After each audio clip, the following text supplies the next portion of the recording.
Hi, good afternoon. This is Brian Hassenbauer with sportsourlocal.com. Today we have Nikki Davis in the studio to talk to us a little bit about what she's doing in the DFW running community and just to kind of catch up with her about how things are going.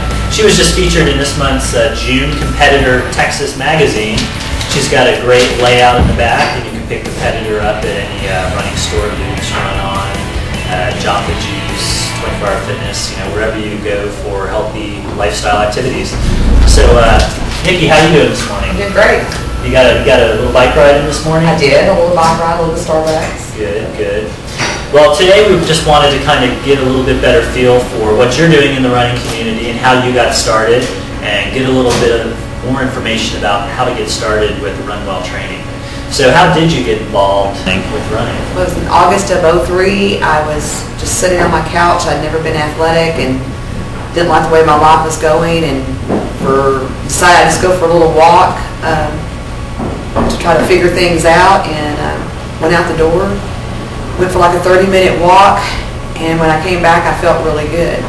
And I thought, well, maybe I'll try this every day, because there was nothing else. I couldn't change my job or any of the other situations. And so I kind of made a little commitment to myself and just started walking out the door. And out of boredom, I was still smoking about 2 or 3 packs a day and drinking a lot of coffee.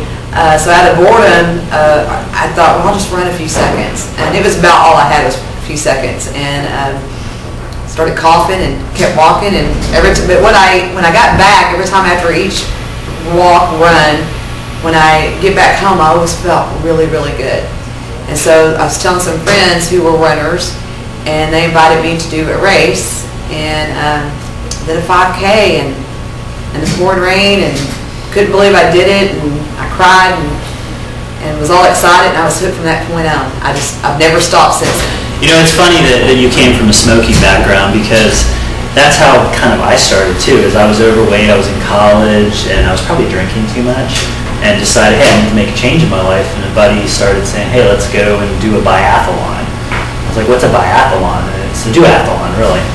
And so I went out there, and while I was cooling down and just standing by the car waiting for the awards, I was finishing my cigarette, and I actually went up and accepted a 3rd place award at my first race with a cigarette in my hand. But the funny thing about it is that there was only 4 people in the race in my age group, and one of them left. So I got the 3rd place trophy.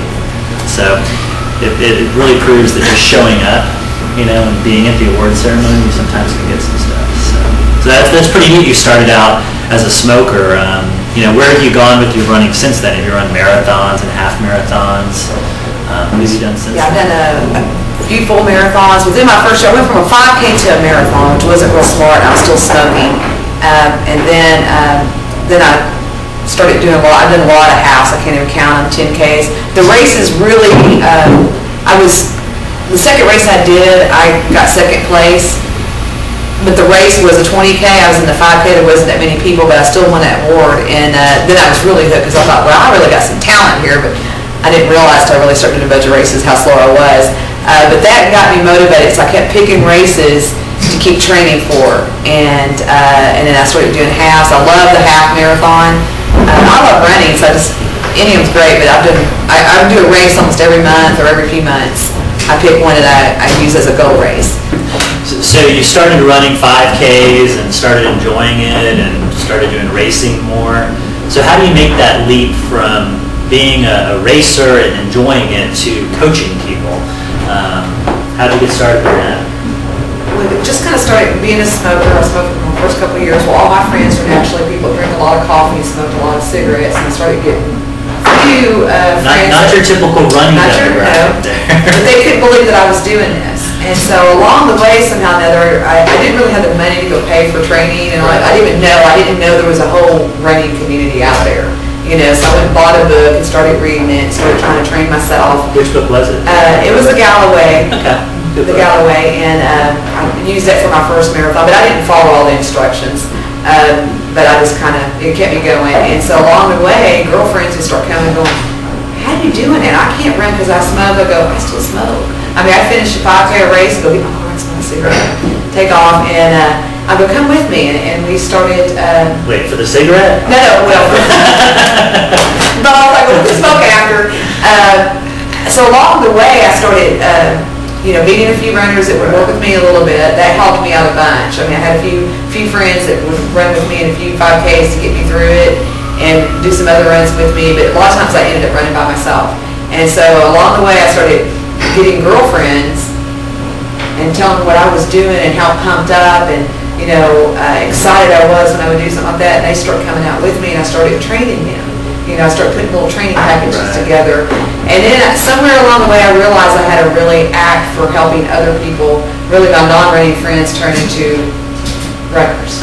And then also we had like a group of about 10, 12 girls that were training for stuff all the time. And then I stumbled across the Dallas Running Club that was wanting to do a training program, and I jumped on board, and it just grew from there.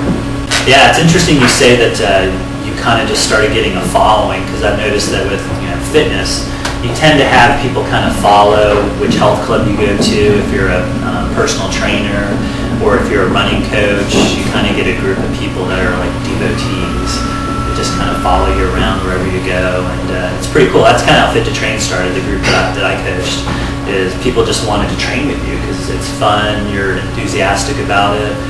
That's pretty cool how you started Runwell Training. So with Runwell Training, what do you do? What makes you different than other training programs? Well, I make it different because I don't train by the masses. I like a little bit smaller groups. I've been a mother my whole life. My daughter's 27, so I'm kind of like the mother hen. And when you love and you're passionate about something, it kind of grows off on other people. And so they get a lot of personal attention from me, a lot of emails, a lot of one-on-one time. Our next training program starts in July. We're going to gear up for the Dallas Rock Marathon, which is my favorite race of the year, and I think it's July the 15th. I don't know my date. I should know the date. Sometime in the middle of July, we're going to start our training program and gear people for the half or the full, and then I have the newbie boot camp that will gear people toward a 10K, and then maybe the turkey trot, and maybe the White Rock relay. Wow, it's been great catching up with you, Nikki. I think you agree with me that the Dallas-Fort Worth running community is growing by leaps and bounds, and it's probably limitless as long as there's people on the couch to get off the couch, to get out and run. So it's great seeing you a competitor this month, and you can pick this up at any local running store, Run On, Luke's, and look towards the back page for our own Nikki Davis here. So for sportsourlocal.com, thanks, and get your running shoes on.